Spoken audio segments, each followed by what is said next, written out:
Jake Wilson from Bridge City Sessions. I've got a guest, the Shell Corporation. Go ahead and introduce yourself, guys. Curtis, you go first. No, you go first. No, you go first. My name is Jan. Okay. You go first. Okay. No, you go first. Okay. You go. Okay. My name is. Hi. Just go ahead. My name is Jan from the Shell Corporation, and I sing sometimes. My name's Curtis, and then that is Jake, and that is Sean. Also from the Shell Corporation. So Sean plays bass and backing vocals, and Jake plays drums. I'm assuming. I don't know. Yes. Okay. Yes. Right on. Is it very bright in Portland? It's sunny because I have a huge window behind me. Okay. And so like no matter what, even if it's overcast and it's not like hot or anything, it seems bright behind me. But I mean, very, very hip. I cannot complain with the weather right now. Nice. All right, I feel much better about this now. Well, the glasses, these are all kind of twisted and janky. I was wearing glasses for my last interview. I was interviewing Throw, and I felt kind of tropical. I was wearing a nice button-down shirt, but I don't want to do it 2 interviews in a row, so I kept the glasses, though. So The band is named Throw? Yeah, you know them. There are so many places you could go with an album name if your band is called Throw. Well, yeah. The band... Caution to the wind. The Caution band... to the wind, number 1. Up. From the train. That's 2 right there. A huge party. They're a really rad band. They've done a couple records with us and really cool guys. I think you'd probably like them. Nice. All right. So what have you guys been up to in quarantine? Anything new with the band, or are you just kind of staying at home and locked down like everybody? Well, we're supposed to be locked down, but I'm not staying at home. I'm an essential employee, so I'm still going to work. And the beach and the bar that sells carryout liquor. So yeah, wear a mask, wash your hands, just don't be a dick. This is easy. You don't have to stay at home and masturbate until you're yourself into a frenzy. I mean, that was cool for like the first 2 weeks, but it got old pretty fast. Yeah, I tend to go out now and masturbate to a frenzy. Yeah. Just to change the scenery. Yeah, nobody's really out. I mean, less people are out. So yeah. Oh, that must be different where you are, because here in Oceanside, it's packed. Everyone is here. It's just like a normal summer day. Yeah, the beaches are totally packed. So it's just. I've seen some memes, but I thought it was like just people just trying to be assholes and stir up the drama. No, everyone's down here at the beach. Yeah, but they kept the parking lots closed because, I don't know, reasons. So now all the street parking where I park is taken up by tourists coming in from Riverside. So it's a great situation. So I know that you do a lot of flying. Is that like your day job all day, or do you have another No, job? that's my job. That's my jobby job. That's what I get paid to do. It's starting to pick. I mean, I'm flying more. I'm just waiting around to get called. We've been flying more lately, but yeah, that's my job. Was that a long process to kind of get started? It seems like you've been doing it a long time. Well, it started when I was 34 with just like learning how to fly, and then I got my first professional job a couple years after that, and then I got started flying jets about a year ago. So all told, it's been less than 5 years. I mean, 4 years. So, that's not too bad then. I mean, you can get moving, or at least you used to before the economy cratered. It was pretty. If you stuck to it, you could get a decent job and not too, just a lot of studying and a lot of money, but you could get there in a reasonable amount of time. Yeah. Well, that must be fun. It's a lot more exciting to travel when you can take yourself there. I mean, I'm assuming you can do a little bit of traveling on your leisure time, or no? Is it not like that at all? I buy a plane ticket like everybody else. Oh, gotcha. Yeah, Jets cost jet money, and I don't get paid that kind of money. I make normal middle class money. I don't make jet money. It's like $5,000 an hour to operate a jet, even kind of a medium sized jet. So yeah, you have to have the big bucks to fly around in private jets. Yeah. I guess it's not as glamorous as you would assume. Just having a pilot's license, you can't just get in a jet and just drive wherever you want. Or definitely not. Well, unless you got a ton of money, sure. Yeah. Money is what makes airplanes fly. Yeah. That makes sense. What about you? No, Curtis? if you're just what are you doing, Curtis? I'm sorry. I was just I saw Curtis. He's doing something on the computer. I thought you were gonna change your background or something, and you're just chilling. No, we do have another background, I think. I was actually trying to play "Learning to Fly" by the Foo Fighters, but I guess only I heard it, and so that's really kind of a bummer. So you have a guitar in your hand right now? Here's a new background. So you came prepared with options. You're like Zoom call. I gotta figure this out. Does it say "Live, Laugh, Love" above that? It should. Oh, it really should. You blew it. You totally blew it. So are these pictures that you've already just had in stock, or did you just make these and figure you would just add it to the interview? This is an artist representation of what they're doing. No, I did it like 5 minutes before when you were there. Right on. So you were liking our band for the first time 10 minutes ago. Oh, called out. Yeah, we saw that. Yeah. Well, see, I have a new profile, and that's okay. No, it's fine. It's fine. No, yeah, that's fine. Yeah. I mean, no, it's cool. It's cool. It's weird. I had to do it for the last interview too. I was like, Bridge City Sessions hasn't liked this profile because I know I've liked everything on my personal profile, but when you log in, you can like as your page. And when I tried to tag Throw, I couldn't tag them. So I was like, I hit like, and maybe my Facebook would recognize them, but it's just like being a pain in the ass. So I was able to tag you guys, but not them. Yeah, no, it's cool. Yeah. I bet you're real excited with taking a break away from the baby for a minute, I bet. How's that been? How's fatherhood, Curtis? It's really good. It's a whole lot of not sleeping. You have a little kid. You have a little girl, right? I have 2 kids, and one of them's 11 and one of them's 4. So I've definitely been down that road a couple times. Yeah, no, it's been good. I mean, honestly, it's been good for quarantine just because it keeps us from being drunk all day long, and it keeps us like on a schedule and doing things. Like it keeps our lives pretty regular when everyone else is kind of in this sort of like stay up till 5 a.m. and do whatever. Like it keeps us like it makes regular life, consistent. Yeah. So that's actually and it's like my wife is getting a second maternity leave essentially, and so it's actually like not been terrible for us. Yeah. Are you guys both at home consistently? Yeah, I mean, I already worked from home, so nothing really changed for me, except that Sean usually works here, and now he's working from his home. But my wife had to close down her business for now, which sucks. But she gets to be home with the baby all day, so that's cool. Right on. So what kind of work are you into? I do like 3D animation and movie posters, stuff like that. Oh, okay. So that would explain the fancy graphic design work. I bet Sean wishes he was here. I bet he wishes. Yeah, maybe not. That's really good. I wish I could have backgrounds on my iPad.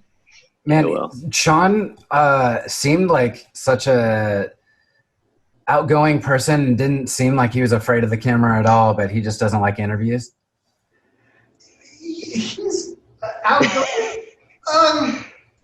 That's not a word I used to describe him. But he's a bass player, Yeah. So there you go. I think he just does. He feels like he doesn't. Like we take up all the oxygen in the room between me and Jan. And I think he just feels like he's just standing there. So I get it.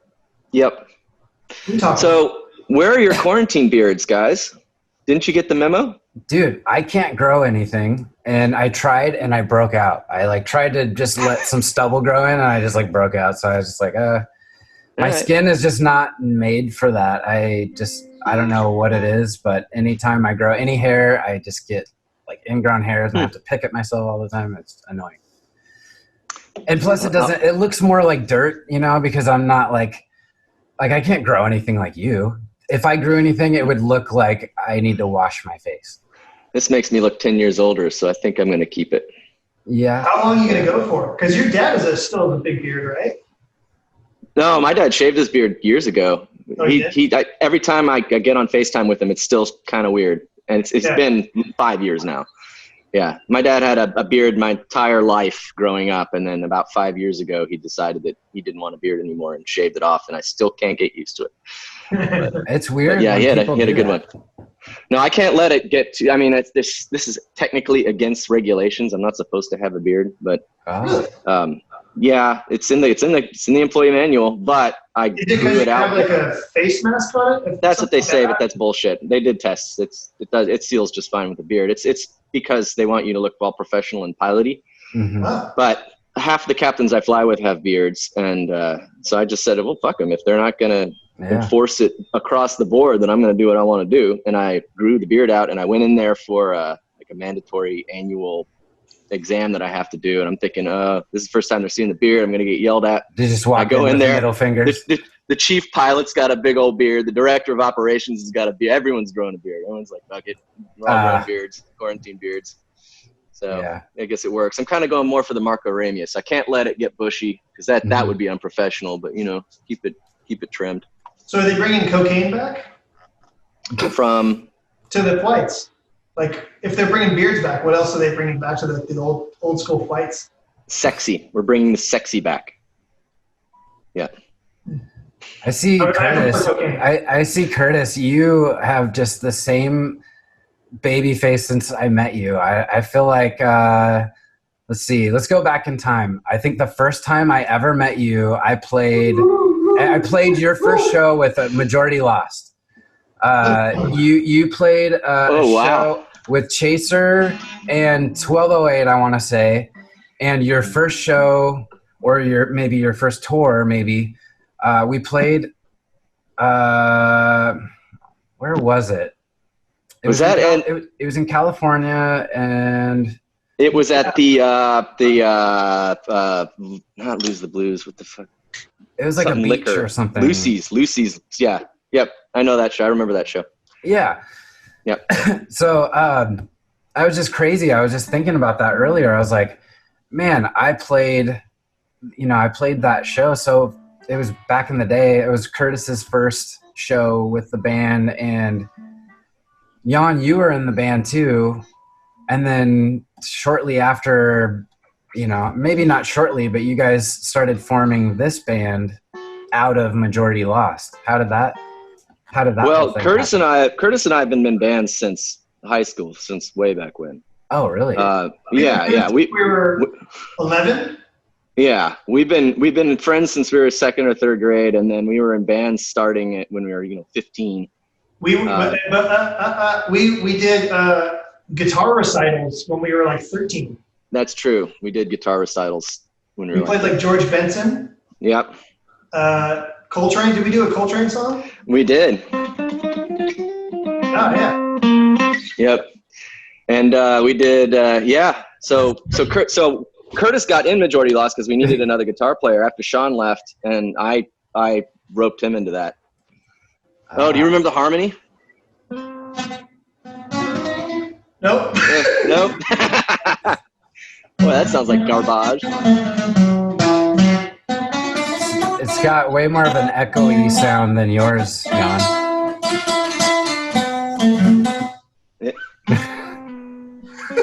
Was that it?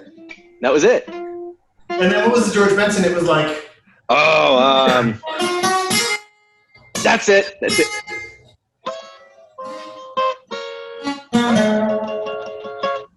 Yeah, that was breezing. Man, so I had no idea that you guys had such a history. So did you guys have like a real like few punk bands before Majority Lost, or were you guys just kind of jamming and just? Oh yeah, you need to get hip to Veteran Flashbacks from way back in the day. We were actually on a Seattle label, 206 Records back then, and then we had a couple other bands in the meanwhile. But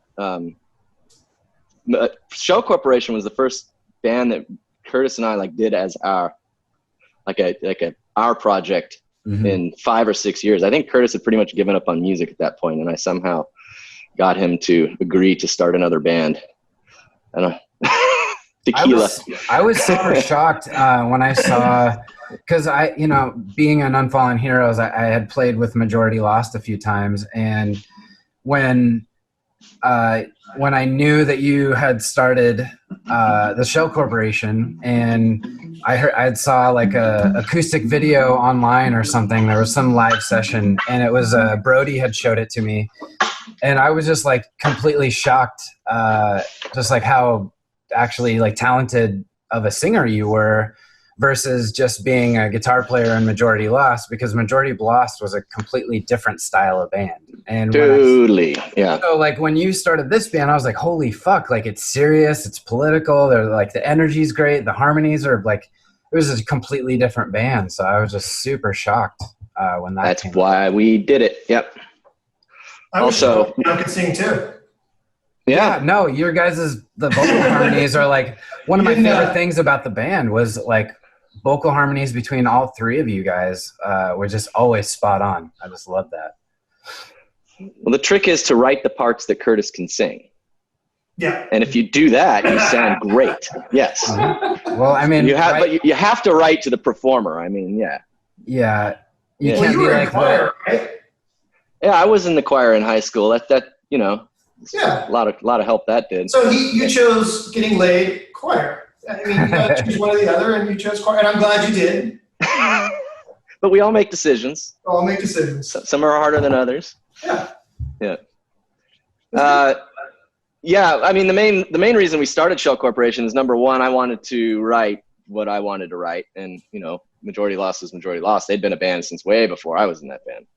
So you're always kind of dealing with the legacy there. And the main reason when that band fell apart, we started this one so fast is because we wanted to tour. We were itching to go. We wanted to get in the van and get on the road, and those guys did not. So it wasn't so much that we wanted to start a band; it's that we had a tour booked, and we didn't have a band. Yeah. We had a Euro tour booked with Majority Lost, and I wanted to go to Europe, so I'm like, and they dropped out. And then all the guys said no. And so me and Jan were like, well, we still want to go. So, and we don't want to burn this bridge of this guy that just booked this entire European tour. And that's fucked up. So we just started a band. Yep. And so we just pretended that we'd been around for a while, and they believed it. Yeah, well, totally bought it. I remember some of the first shows that I played with the Shell Corporation were at Katie O'Brien's, and oh yeah, those are fun. And I want to say, you guys had been around for a minute, but I don't feel like it was that long. Maybe a year or two at that time, top. Yeah, well, from the moment I saw you guys, I mean, you guys had sounded like you were practiced, knew what you were doing, did it really well, and it seemed like everything was completely thought out. Even your merch, I remember your merch suitcase dealy.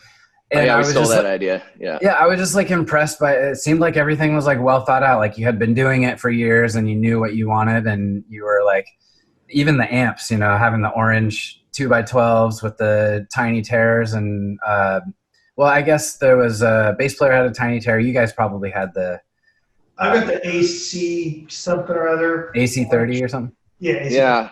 When I was playing guitar, I had just a Marshall JCM 800.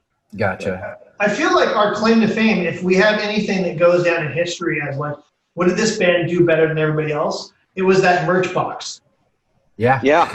I feel like that would be like if there's a punk history and we're a footnote, it's they had a really good box that they could just undo, and it had lights and merch and nothing about the music. The music can fuck itself. That box changed the game. That changed the game for me. I thought about that thing for years, trying to figure out how can I do something but I like had so many designs and they were so big, and it's like if you have a suitcase, you know, regular size of a suitcase, you can only fit so many huge designs, you know, because like the band I was in, the brass at the time, all of the designs were like full shirts. So like I was not able to fit everything, so I did the whole grid wall panel deal, and that was just kind of a pain in the ass because it's huge and it's not locked in, and it's just I feel like it was born out of Jan, he's lazy and then he's really productive. mm-hmm. And I think that if Jan was like, I don't want to put together the merch every night. Yeah. So if I can spend like 20 hours making the best merch box of all time, I don't have to do anything later on. Yeah. Yeah. I think that was... Laziness is the mother of invention. Absolutely. Yeah. Dude, I have done so much at the studio for the fact that I don't want to set things up over and over. Like my whole live streaming setup and this whole camera setup, like I've been spending weeks trying to figure out the software to try to get like the NDI software to work so I can record the calls. And then anyway, so after I got all the software worked out, I had to mount the camera, and I have a tripod, and I have like all this shit set up, and I've just been perfecting it for weeks because I just cannot stand things being cluttered and having to do all this shit just to fucking hit record. So yeah, there you go. All about I need simplistic. to give simplicity and work in advance. I have to give credit where credit is due. I totally stole the idea for the merch box from the Mighty Fine. I believe that was Mighty Fine. Yeah. Okay. I think, I don't know whose idea that was, but I'm pretty sure it was it was someone from the Mighty Fine came up with that. And I saw that because we used to do the racks with the shirts on it, that thing. Yeah. But when I saw the box, I'm like, oh, it's genius. That needs to happen. Yeah, it's really fascinating. Probably right. This is fascinating conversation. People are just going to eat it up. Well, I mean, I can go right into talking about the last record, Fucked, and kind of talk. Hey, I actually want to I want to know more about that record, actually, because I really, really dug that record. Like all the songs that you guys came in and did the session promoting that record were just fucking awesome. And I'm just curious, like, where did you record, and who did mixing, and tell me some fun stuff about that. I mean, that was all, everything we do is our buddy Chris. He does it in his garage. And he's actually, remember that band, the Who Stank? The Who Stank? Yeah. He's the drummer for that band. Oh, wow. And I don't say that as like wow, that's really cool. I say that as that's kind of embarrassing. Well, it's just kind of give you a perspective on who you know and who you're recording with. So I mean, yeah, it's his garage, but yes, it's a proper studio. It's called Lighthouse. It's a legit thing. He's done a lot of stuff. There's some stuff for Fat Records and some other stuff too. Yeah, he's been doing all the Fat Record stuff recently, actually. But yeah, we record everything with him. Like Jan, for that record, Jan demoed everything. He did all the songwriting initially. And he was, where were you living? Like Berkeley, and then he would send like an iPhone recording, and I would take it to Jake and Sean, and we'd hash it out. Sometimes they were fully done already, sometimes they were less than that. And then, because I decided that one of the problems we had with the other records is our songs were all over the place, and so we wanted a record that sounded like a single thing.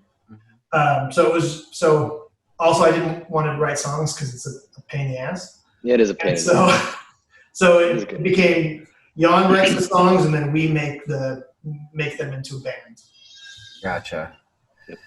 It always seems like if you have like a main songwriter, like building around somebody that actually can like pick up a guitar, and even if they play like simple chords, like it's so much easier to build around something that just has just even the basic melody. Like I feel like when you write all of the instruments and all this stuff, like you never know where the song's going to go until vocals and all that stuff come in. So right. Well, I mean, we try to do it the old fashioned way, which is you start with lyrics and melody, because that's the song.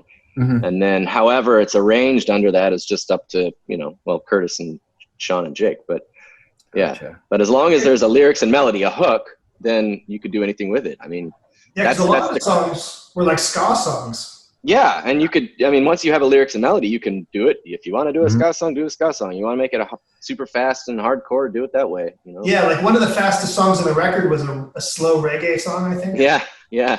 Was that the "We Came for the Waters" or what is it? Yeah. I think it was Waters. Yeah, I think it was like a kind of a Pink Floyd grooving, jam. like rock steady Pink Floyd thing. Yeah. Yeah. Man, I love that song, and I remember when I asked you guys to play that during the session, how pissed Sean was. He was just like, dude, like Jake was like, I'm all about it, whatever. I haven't played it, but he'll just do it. And everybody else was just Jake's like, a professional. Yeah. Dude, that guy, like, man, I love watching him play because he just is just so effortless, and he just seems to like just hit the drums just right. He's not like like he really like makes them sound good. And he's a pro. Yeah. Even shitty kits he can make sound good. I mean, he continues to get better in practice. Like, I don't understand. I'm 40 years old. I don't care like about getting any better at guitar. Like, who cares? Like, what? I'm as good as I'm going to be when I'm 80. I don't give a shit. I'm done. But Jake, like every day, Jake like pushes himself to get better, and I'm like, what are you doing? Who is this for? But he loves it, and he's like, that's his thing. Yeah, he's playing all the time too. I've been working with him doing music videos and sessions for the Drowns and stuff, and he just seems to always be busy, always doing something. Well, with the drums anyway. Yeah. Well, he's got some kids too, right? He's or a kid? Yeah, he's got 2. Oh, okay. 2. Yeah. That's cool. Yeah, if Jake's watching this, send that record out, homie. You've been lagging big time. There you go. Send that shit. Send it. It's his job. Send it. So who ended up doing the mixing and mastering? You had your buddy record it in his garage? Yeah, no, he did everything. He did everything. Oh, right on. And for this record, we really wanted to make it as simple as possible. So we had done that Wizzo song, Raum der Zeit, a while ago. Oh yeah. And we had done that, and we had done it completely direct in without any real amps. Mm-hmm. And I wanted to see, like, could you tell the difference? Does it matter? And we realized, fuck amps. I'm never using an amp again. Like plugins all the way. I don't give a shit if it's not punk rock. It's so much better. And so we did the entire record just like direct in, and then he had what was it called, a Kemper? Mm-hmm.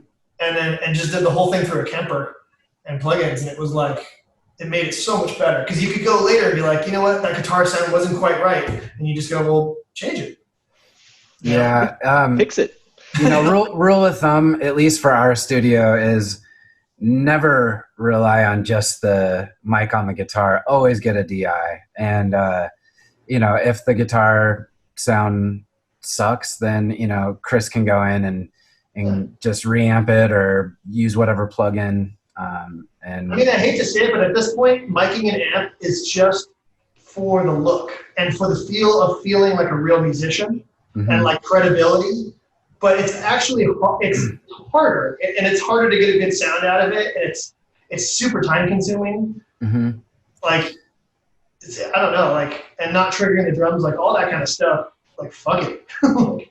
Yeah. Well, if I was to ever record guitar again, I'd want both, because there's something about hearing that loud, like the way that amp interacts with the guitar and you're in the room with it, you play differently than if you're just banging on, dry strings. So sure, but I guarantee you could put both back to back and you wouldn't be able to tell the difference. Oh, sure, yeah, definitely do both. But I wanna hear what I'm playing, and then you can go and reamp and mess with it later. That's fine. But yeah, but I like that wall of sound feel when I'm trying. Oh, yeah, when you're playing, you need the feedback of playing it. But yeah. You'd be surprised how many bands come in here with their fancy amps to do a session, and they're just like, yeah, I like my sound and I got to have it this way. And Chris will just use the DI. And I'm just like, yeah. And I'm just like, well, he would play the comparison. He'd be like, here's their amp and here's my plugin. And I'd be like, dude, like, it sounds better. There's no question. because he's just got so much more control, and there's only so much you can do with that one mic or maybe two mics that you have on that guitar cab. It took me years to let go of that feeling. Yeah. To be like, hard. No, it has to be a real amp. And then I just finally was like, you know what? This is stupid. Like, they've gotten so good with it that it's just not worth it. I hope I don't get roasted for that, but man, I just know that like it's night and day when you just take the mic on the guitar and compare it to what you can do with the DI. It's just like huge. That's right. But there's also been some really good, guitar cab recordings where it's just like there's just little things that you can tweak a little bit more. We've had some good cab recording. It's not like they all sound like garbage, but we've had some really trash. Well, look, if we had Butch Vig and we had $200,000, like I would want to do a real amps and I'd want to do real drums. I want to do the whole thing. Mm-hmm. But we have no money. So there's no money and time, and especially saving Chris's time because we get the sweet buddy deal. So we want to try to be as economical as possible in the tracking process because we rake him over the coals when it comes to the mixing side of things. Excuse me, Curtis rakes him over the coals when it comes to the mixing side of things. Yeah. Man, he still works with us. I don't know why, but dude, recording is expensive. It is just like it is a lot of money. Like when we do records here, and I think about what Chris charges compared to other studios. I'm just like, man, I feel for bands, like it's a lot of money. And that's why a lot of the reason why I even started this is because I wanted to create an outlet for bands to be able to come in and get a good video and audio recording and be able to, have good exposure without paying thousands. Are you trying to put your face inside of the other one, Curtis? I wasn't sure. It was like you were leaning over, like trying to like put your face in there to kind of. I just wanted to give Sean some airtime. Gotcha. I see. You're just kind of trading off. But yeah, dude, it's real expensive. So like, why I did screen printing and why I got into this business was because not only did I want to be able to, do this myself and kind of create the content without having to pay thousands of dollars to other people, but I also wanted to like help other people out because $100 a song is fucking cheap for what we do. That's all you charge? Yeah. Jesus Christ, that's cheap. Dude, it's been so long since you've been back. I don't even know if we were charging when you came in. I think you guys were just a freebie. Yeah. We're not. And that's how it'll remain. Yeah. So like, honestly, for the first like year or two, I was just so excited to get bands in, especially if I liked them and they were good, that I would just get them in. And regardless if the band paid or not, sometimes I would cover it and wouldn't even say anything. I just wanted to make sure that band would come in and that I had camera guys and people to operate. And, it paid off in the end. So, I'm not complaining, but no, it's definitely a cool thing that you do there. You got a good idea. I mean, there's no one else really does that, right? I mean, there are quite a few and they've been emerging. Like we've been in December, it'll be 5 years for us. So it is just crazy how time has flown. We've done almost like 250 bands, I want to say.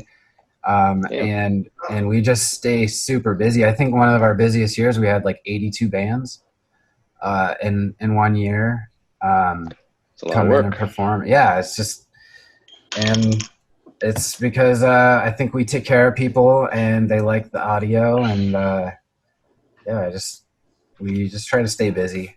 But anyway, kind of back to what you guys are doing.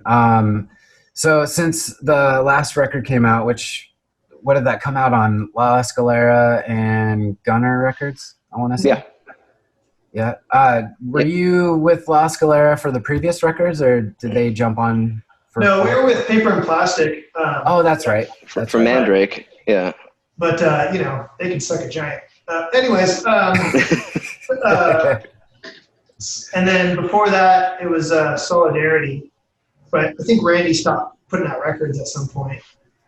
Yeah, it seems like La Escalera sort of picked that up where Solidarity left off. But we did a split 7-inch on La Escalera Yeah. years ago. Mighty Fine. Yeah, with the Mighty Fine. So we played La Scalera Fest. We were pals with all those people. It was sort of in that associated with that scene. So it was a natural fit when it came time to try to figure out where to put Fucked Out. It was like definitely the first call was to Will saying like, hey, let's do this. Yeah. And luckily he said, sure. So, yeah, Will's a good dude. Yeah. Yeah, and I think that for us, like our big touring days were kind of done. Like we were kind of like, well, we can't really. There was other things we could have done, but it would have been like those labels would have needed us to be on tour like we had been doing previously, and we were like, well, that's just not where we're at anymore. Unfortunately, like we put out a record we were really proud of when we all kind of looked at each other and said, I don't want to leave my house anymore. So, so it was kind of like Will was a good fit because he didn't expect a lot of us. You know, of course he's hoping to sell his records and make his money back and stuff, but he wasn't going to be super bummed if we weren't on tour all year, you know? Gotcha. Yeah, that was fun while it was fun, and then it stopped being fun. And then it wasn't fun anymore, and I didn't want to do it. Because if it's not making you money and it doesn't make you happy, why would you do it, right? Yeah. It's a hard thing it's hard for me to see people striving to be a musician as their career, you know, because like there's bands that come in here and they're like, yeah, I just want to get signed to Fat and I just want to do this, and I'm like, dude, like I hate to break it to you, but please focus on your real life and make music, you know, your passion, but like really, like it's hard to see people rely on that as their like future goal, you know? Well, even this idea that you get signed to Fat and suddenly your worries are over. It's like, no, not at all. You still have to sell records. And even if you sell a lot of records, you might be able to make a living off of your music, but it's not, you're not getting rich. I mean, you're still renting a house or a room and you know, you're still working your ass off for whatever money you are getting, because you're on tour all the damn time. Yeah. And that has nothing to do with Fat. That's just the way it is. If you want to be a musician, you got to work your ass off. And just getting signed to like a well-known label like Fat, it's okay, great. I mean, that's great. You get a ton of support and a lot of promotion, and it really sets your band up to take off if your band's going to take off. But is your band going to take off? I mean, really? Yeah. Well, that's the thing. Be honest with yourself. There's a lot of and it's probably the answer's already no. Yeah. There's a lot of bands on Fat that like I don't even know or even care to listen to, and I feel like there's like, you know, a handful of the legendary bands that will always have, you know, the sold out shows and those big names, they do well, but like there's a lot of small guys out there that I just they do well to a degree, but it's a degree that keeps falling too. I mean, those guys, you got to figure those legendary bands are in their 50s, right? And like they're looking at, they have to like, they want a house, they want to, they want to have kids, they want to full on careers, like, and their shows, you know, in California, Portland might do really well, but still, punk is not getting a new audience, you know. So like 17-year-olds aren't listening to Lagwagon. You know, they're totally like 45-year-olds are like, yeah, but 45-year-olds don't go to shows. Yeah. You know, so even for those guys, I think it's probably pretty hard. I think, you know. Yeah. So the moral of the story is, kids, stay in school. Yeah, definitely. I don't be a fool. Stay in school. Yeah. Yeah. I went to school. I went to school for heating and air conditioning, which is not anything that I cared about. I wasn't passionate about it. It's a trade. It was a trade, and it's something I learned. I went to school for it and I did it. But man, did I go home every day just like, what the fuck am I doing with my life? Like, this is not making me happy. And so I decided to go the opposite route of what a lot of people do. They go from playing in a band to education. I went from education to let's start my own business and go into, you know, working for myself. And although it's paid off in some ways, you know, financially, it's hard to live. And so now I'm like, what do I do? You know, and now I'm stuck here. And HVAC. Yeah. You know, I've can always get a job. During this crisis, I've really considered, you know, I've looked at Craigslist and I'm like, there's jobs out there, and man, it's been hard to not sign back up to just to survive. But, Well, I mean, that's why I switched gears and became a pilot, because I'm like, well, I have to do something that's going to be a career, and hopefully something that can make money, and hopefully something that I won't hate doing for the rest of my life. And the only thing I could remotely think of that fit that bill was flying airplanes. So, but it's a job. I mean, it's still, it's a cool job, but there are days when you don't want to go to work. So you should really have your pilot uniform on. Oh, I blew it, didn't I? Stand by. Oh shit! It's pretty cool looking. I mean, I'm pretty neat. It's like very Top Gun, like when they do like the full white little. Well, and Jan's he's a sharp guy. Like he doesn't look like some fool in a costume. Like he legit fills that thing out. Yeah, like if I looked at it, I would look like Chris Farley in like a uniform. Terrible. There we go. Oh wow! There we go. All right, you'll have to forget. I'm not putting the tie on. That's not happening. Oh wait, okay. I need the full effect here. Oh, nice. There you go. Yeah, that's better. All right, there you go. Okay. Nice. So do they have like some special requirements? You have to like iron it and or do they like have like their own laundry service for it? No, you have to buy your own shirts and iron them. I never wore white because it's such a pain in the ass to keep white until now. I'm really good at taking care of white shirts because it's the secret that for white whites, shirt really by the way, is brings out your tan. I live on the beach, man. That's all I do. There's nothing else to do. It's like, okay, I'm tired of sitting inside. I'm going to go sit on the beach. And so that's 3 times a day. Yeah. Must be nice. That's awful. No, I mean, I bitch about it all the time. It's the worst. Yeah. So with everything closed down, are all the like good burrito joints closed down too? Or are you just No. Everything's open for carry out. The liquor laws, at least down here, have been super relaxed, so you can get mixed drinks for carry out. Oh. So you can't sit inside anywhere, of course, because it's all shut down. But if you go like Grubby's Tacos right up the way, you can go get tacos and a margarita. They can't give it to you with ice, I think is one of the rules. So you ask for a separate cup of ice and you bring your own Yeti. Margarita in the Yeti with the ice. Put the lid on it and go eat your burrito and drink a margarita on the beach. And no one says boo. So that's how we've been partying. We've got a little pop-up bar, which is a bench on the beach. Yeah. There we go. I was feeling like we needed to. What is that? So I'm assuming you just Sean as a furry is pretty. Yeah. No, it's the Cats. Remember the Cats movie? Yeah, that's Taylor Swift on the. Yeah. That one on the left. That's Sean, and then that's. Is that? What's her name? I don't know. Adele, who was in that movie?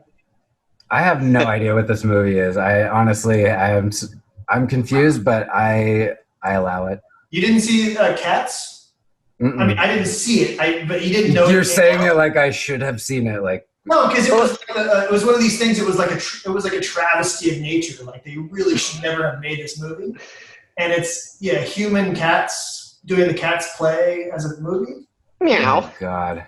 I mean, you remember Cats when it was on Broadway, right? And well, you might be a little young, but when we were in elementary school, like every girl had at least one cat shirt.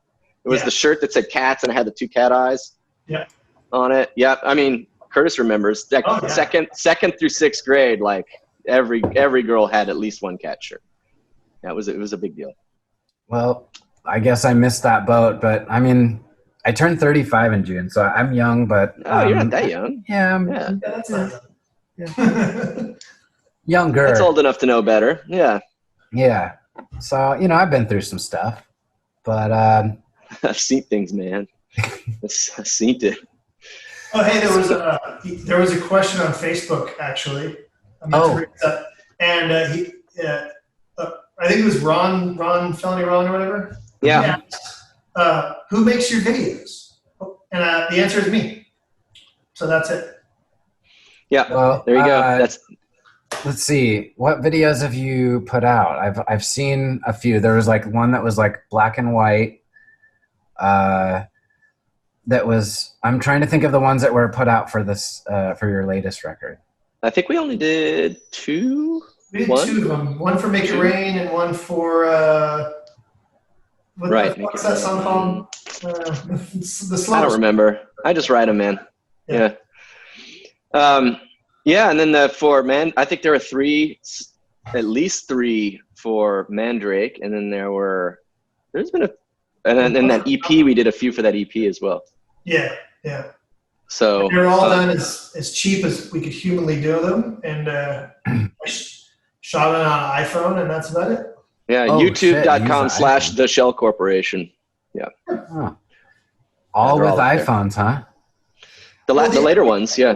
The first few, I rented like the shittiest package you could get from a company, and I would rent them on holiday weekends so that I could get them on Friday and return them on like a Tuesday and not pay more than 1 day. Yeah. And I would ask them for like, what's the lowest thing you have? Like, what's the worst thing you have? And it was usually like $150 or something. They would give me a whole lighting package and like a DV camera for like $150, $200. And I would keep it the entire weekend. We would do like 3 videos a weekend. I think we did that like 2 or 3 times. Yeah. We would just cram all the filming into 1 day, and then it was Curtis's job to do, the 80 hours of work it takes to put one of those things together and edit it all in post-production. And remember that one video where we smashed all the computers and it left all these little particles in our space? So for like a year, you would cut your feet with glass. Oh yeah, if you took your shoes off, yeah. Good times. That doesn't sound like fun. I wonder how Felony Ron is doing. I haven't seen him forever. That dude, good dude. Good dude. Yeah. So, outside of the videos that you guys did, supporting the new record, have you guys done anything since then, or are you guys writing for anything new, or is there anything in the works for you guys? Matter of fact, yes. We've written a couple of songs, and there are a couple more that are coming. Man, that song that I'm working on now is just as sticky as it can be. I can't get the words out of my head, but as in, I really want these lyrics done because I'm tired of thinking about it and they won't come. But yeah, we are writing stuff right now, and I think the idea is to try to remote record it this time. Is that right? Yeah, we got an EAD-10. Have you seen this thing, Nick? No. It's our engineer Chris has this thing. It's called a Yamaha EAD-10, and it goes on a drum set, and it picks up the entire drum set. You can mic an entire drum set with just this little module. What? And it's fucking rad. And so it sounds good. It sounds really good. Like, it doesn't sound as good as like full on, recording drums, but it sounds pretty fucking good. Do you do this for pre-production, or is this like the actual recording? I mean, we're just going to do it because we're going to do it for real, so we can all record at home, and then we're all just going to record direct tracks at home, and then let Chris mix. But yeah, we found a way to put this thing on a drum, and it picks it all up, and it triggers the kick and the snare with a replacement sound, and then it gets the overheads from the mics. It's fucking genius. No, that's cool. Technology, So the songs that we're writing are hopefully going to lend themselves to crappier production. I think that's the idea. At least that's the idea in my head as I'm writing them. Something, songs that are going to sound really good with low production quality. So like old school, hardcore, like 80s hardcore sounding stuff. So we'll see. We'll see how it works out. But you'd be those guys, man. All those old SST records, they still stand up. They still sound great. And that they had the basic, they had almost nothing to record with. And they just sound good. So maybe there's something to that rather than trying to, massage it and make it sound like the huge budget production. It's not that kind of music. Let's try something. Let's try doing it fast and dirty and see what happens. I think there's something that, when something's well written, it really, like, you listen to a record a little bit differently, you pay attention to it differently. Like the old Cigar record, for example, that production on that is not super high production, but it is so badass and so well written that I never even paid attention to the production quality. I didn't even ever question it because I was just like, the drums, the bass, everything on that, it was just, just really well written. So, and also, like, you'd be surprised, like those little Focusrite interfaces if you record your guitars direct through that and, you know, get a decent drum recording, all that stuff mixed with plugins, I mean, you can get a really good, I mean, our sessions sound good, and we don't have all that. Yeah, they do. We don't have all those racks and racks of wall-to-wall of gear, you know, like all those big production studios. And so it just goes to show you can do a lot with a little. So absolutely. Well, you make us sound good, so you got something working. Hell yeah. You guys could even come spend a weekend with us and do all your stuff and then mix that. I'm going to tattoo that across my chest. You can do a lot with a little. And then just sit there. Yeah. Next shirt. It's all about technique. It's not the size of your rack. Yeah.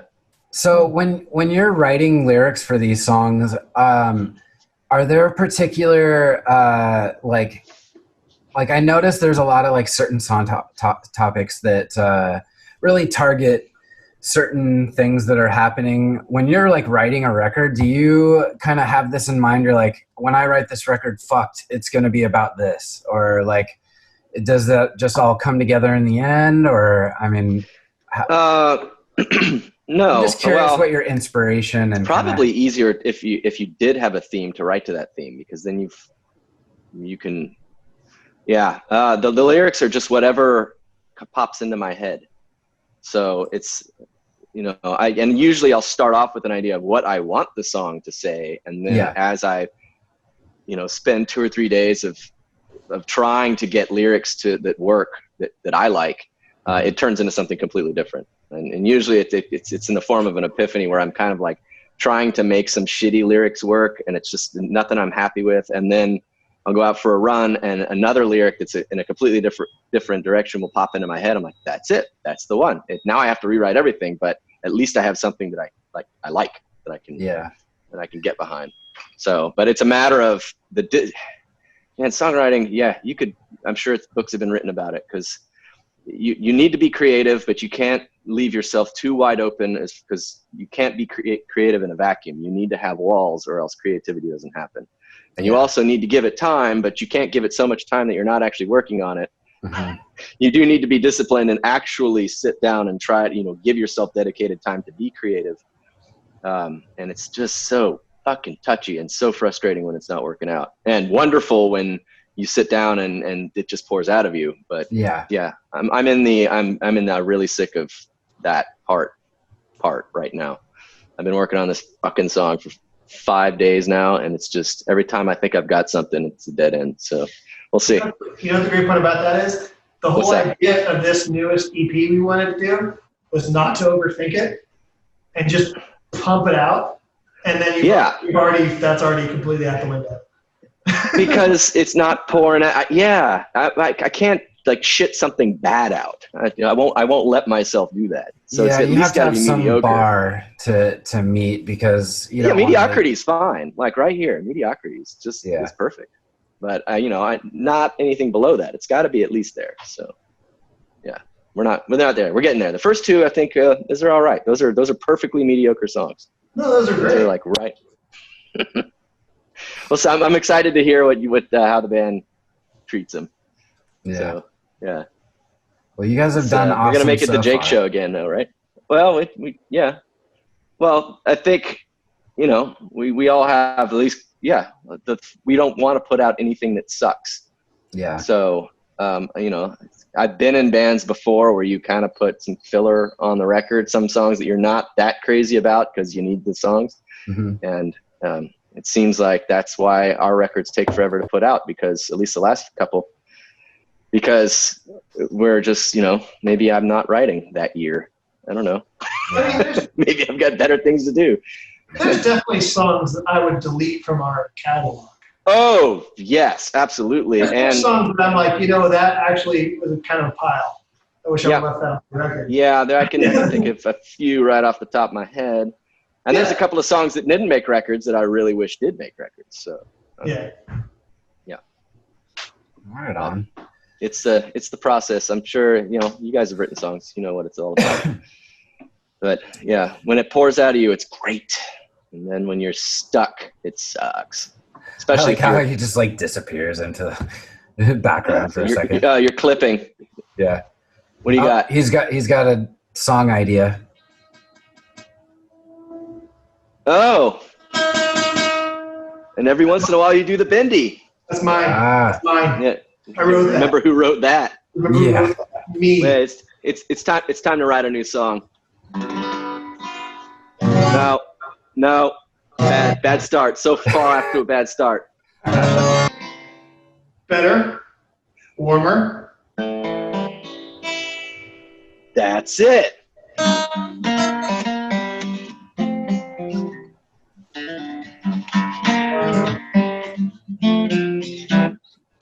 Oh shit! You guys actually know this stuff. So you guys actually spent time learning these things. Oh man, yeah. That first Tenacious D record is solid gold all the way through. There's nothing bad on it. It's a perfect record. Yeah. It sucks when you try to play those things for like there are people that are younger than me that just don't get that humor, and I'm just like, I can't like get them to like, you know, the funny shit that I used to listen to. Like even Adam Sandler, you know, it's probably not comparatively as funny, but it definitely had its time. And that first Adam Sandler record is funny. Yeah. I bet you've got really hairy balls. Oh my god. It's so stupid, but it's classic. It is. I was so bored. I was on Spotify recently and I listened to like the hypnotist one where he's trying to get the hypnotist to help him quit smoking. And he just like keeps farting just like obnoxiously the whole time he's trying to quit. And he's all pretending like it's the couch and that it's not him. And it's just like obnoxious. I couldn't listen to the whole thing, but I tried to give it a listen. And now the severe beating of a high school Spanish teacher. Hola, ¿cómo está? Ayúdame. I don't want to listen to it again because it's not going to stand up to how good it is in my head. Yeah. It doesn't. It actually does that. Except for Toll Booth Willie. I bet that one would stand up. Well, it's too bad Sean and Jake weren't here to enjoy this great conversation. Oh, enjoy. Yep.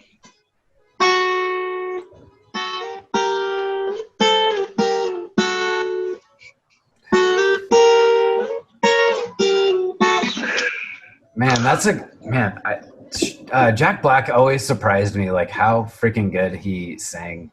Like that song, I would always be like, damn, he's got a fucking range. That first record is so good. Huh? Want to hear a funny story about Tenacious D? So I went to Japan with Chris, the guy who records us with his band. So I went with them because they're still big in Japan. So I went maybe 3 years ago with them, and we played this place. They played this place, I didn't play. And they left, and me and my buddy stayed behind in Tokyo. And so Tenacious D were playing at that same venue. So we're like, oh, we can get we can get free tickets and backstage. So so we did, and we went to see Tenacious D. And after the show, we went backstage. Right? We went into, and my friend was like, let's go in that dressing room. I'm like, yeah, that's good. But we ended up running into these girls who we had met the week before. And so they were like, we're going to go in the Tenacious D backstage. Come with us. I'm like, all right, cool. So we went in there, and we're chatting them up, and we're chatting, and these girls are chatting the Tenacious D and stuff. And at some point, Kyle comes over to us and goes, get the fuck out of here. Stop fucking cock blocking me with this chick. And we're like, what? I'm married, dude. I'm like, I'm not, and like, I'm not trying to sleep with this girl. He's like, he's like, get the fuck out of here and stop cock blocking me. Oh my God. And we thought he was joking because he was so fucking angry. And we realized he wasn't joking because Jack Black comes over and starts apologizing and like for Kyle's behavior. Oh, and shit. trying to like smooth the situation out. And then we just were like, okay, man, sorry. And then I think the girl was like 18. Oh my God. That seems so unusual because Kyle is not the kind of like dude that you would think is trying to be like skeezy with the ladies, you know? Yeah, he doesn't strike me as a singer for an emo band. You know, Oh, it seems like he was full on pushing this girl, and when it wasn't working, he was mad at us, and it was weird. It got real weird. So that's my taste. Jack Black was lovely. He was a really nice. I've always wanted to meet that guy. There's so many good comedians that like, man, I always wonder like what they would be like, you know, just to know as a friend and just to be around, because like people live this persona of being this super funny guy. Like, what's Jack Black like, you know, and just Well, my relatively short experience with him was that he was a very sweet guy. Yeah. And that Kyle scares me. Yeah. So who knows? That's a good place to end, right? Yeah. Let's move on with our day. And so with our interview, we're going to repost your session. So I think we got 2 sessions, right? We got 2 sessions. Yeah, there's at least, well, we've done 3. So you've got, 3? 3? 2? Oh, maybe it is only 2. Yeah. Didn't we do one for Mandrake? Man, No, we didn't. We did not. We just did one for Fucked, but like way before the record came out. Yeah. That's right. So yeah, we're gonna go ahead and we'll repost the session with the interview and kind of just give people a little taste of what we've recorded with you before, because a lot of people don't really know all the bands that we've had on. Our catalog is pretty large, and if you pay attention, even for a year, you might miss a ton of bands that were previous. So it's just been a good way to kind of give back and create some content and share some old stuff. So that's kind of the plan with it, and just to kind of give bands a way to update their fans on what they're doing and what they're up to. And so hopefully you guys will have an EP or something in the next, who knows, a year or so. I mean, who knows how long this will last? So it's like you can't really put a timestamp on anything right now. I don't think we're going to press anything. We're just going to put it out for free and be like, hey, if you want to listen to it, listen to it. If you don't. Yeah, maybe like if we're going to do it digitally, we could do B-sides on the B-side that never got released anyway. They're never going to see the light of day. Only the good ones. But yeah, I mean, there's a couple songs that are worth putting out. So we'll see. That'd be fun. Why not?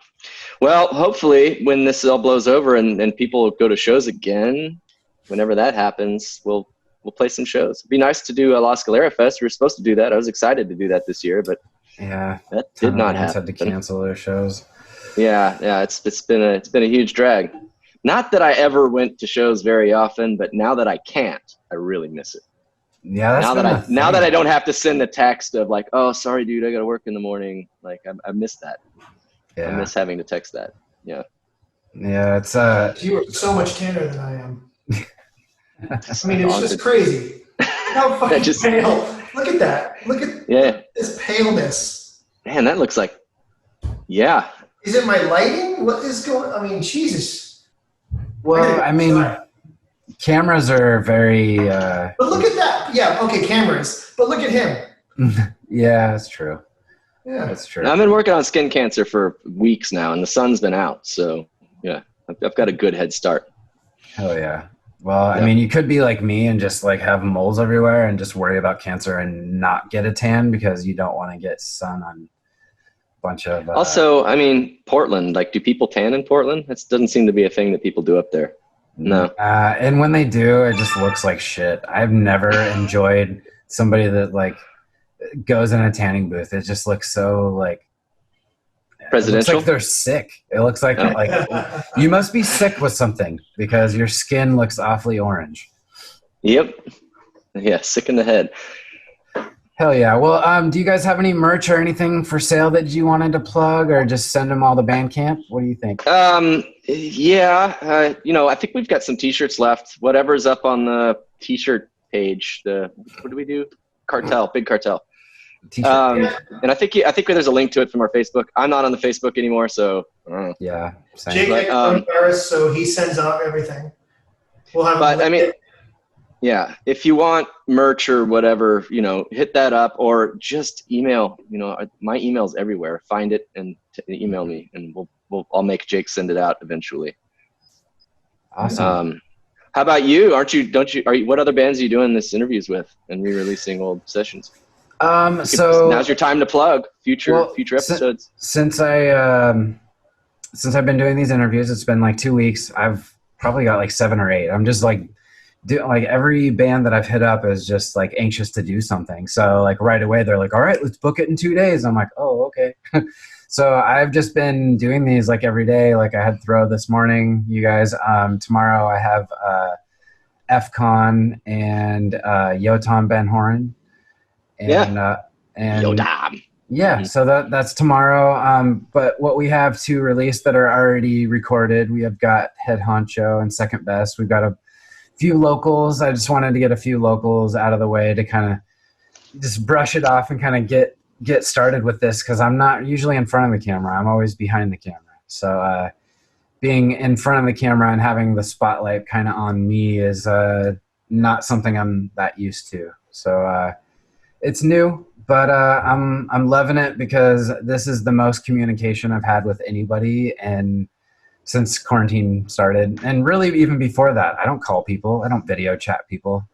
It's you should. It's a lot of fun. Dude, I am loving it, because I realize now that I really do miss people, when you're just sitting here and not having the opportunity to just go hang out when you want to, or go to a show, or bail out on a show. You have the option, and now I don't have that choice. And so it's just been really, really nice to talk to people, especially people I don't normally talk to, like, talking to you guys. It's been a long time. It's been probably a few years since the last session, or 2 years at least. It's been a couple of years. Yeah. That was our last tour. So that was 2 years ago. Yeah. It's been a while. Time flies. No kidding. So does Jan. Yeah. I was thinking that. I was looking at his shirt and I was like, should I make this I'm not a dad. I couldn't make that joke. I had to defer to the actual fathers in the chat. Yes. Yep. Well, it was really good chatting with you guys, and look forward to putting this out and reposting your session. Thank you guys so much. And we'll just talk soon. Be well up there. Stay All right. healthy. Take care, and we'll look forward to booking you guys when you guys are out in touring land again. That would be fun. I mean, that's how bad quarantine's gotten that I'm actually thinking about tour, going like, oh yeah, we could like do a week. I mean, that wouldn't be so bad. Well, if I can convince you to at least come here, then that would make me happy, because creating new content with you guys with new material would be awesome. I mean, we'll go up to Seattle and back for sure. Yeah. Like, I can see doing that. Coast. Yeah. Yeah, just make a Portland trip. You don't even have to play a show. Just come here. Yeah. Just come hang out. Hey, what's the over-under on Fest actually happening this year? People seem to be pretty excited about it. I'm like, oh, perfect timing for the second surge in the fall. Yeah, I saw a lot of people posting about that, and I was like, is this a joke? Like, why are people posting about it like it's actually going to happen? And if it does, all like, right. I don't know. Cool, man. Well, we'll see. I mean, I hope it does. I hope this whole thing just disappears like a miracle. I suspect that it won't. Yeah. I mean, we should just say we're playing Fest again. Because fuck it, who cares? Dude, you're a Photoshop genius. You should just be like, we're playing Fest. Oh, it's canceled. Oh, sorry. Oh yeah, that's a bummer. Well, we were totally playing it anyway. Curtis, find the Fest poster and put us on it. Totally. Yeah, and add Bridge City Sessions as a sponsor too. Yeah. And we'll create some fake news, some fake news memes. Yeah, and a little donation button to Bridge City Sessions and Shell Corporation PayPal. So we got some motorcycle shop next door, and obviously they're open on Sunday. Little Italian tune-up. Okay. Yeah. Right on. Well, I'll let you guys go now and get back to your fun Sunday. Say hi to the baby for me. And You guys take care, and tell Jake and Sean I said hi. You can say hi yourself, man. They're right there. They're right there. What is this? What is this? Oh my Lemon gosh! party. Oh no, we're definitely not monetizing this. Definitely, we're screwed. You wouldn't get any money anyway. I know. I'm just. It's Shell Corporation. Come on. If there's one thing we're good at, it's not making money. Well, when they see the intro credit and then they see it goes to interviews and then a Zoom call, they're probably gonna be like, click. Yep. They're gonna see me acting like a dummy on camera and lose interest. We'll see what happens. First one comes out on Friday, so we'll see.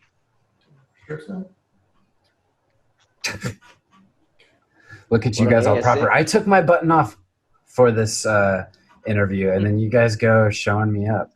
Well, I had a T-shirt on, but you guys insisted on the full. It's better. Regalia. I mean, for people that are tuning in like halfway, or no, I guess they wouldn't tune in halfway. They just like turn it on and click halfway through it. But if they were tuning in halfway through, they wouldn't have to ask questions. They'd be like, "That guy must be a pilot or a sea captain, first officer." True. Yeah. All right. Bye. Bye. Talk to you guys soon. Yep. See ya. All right.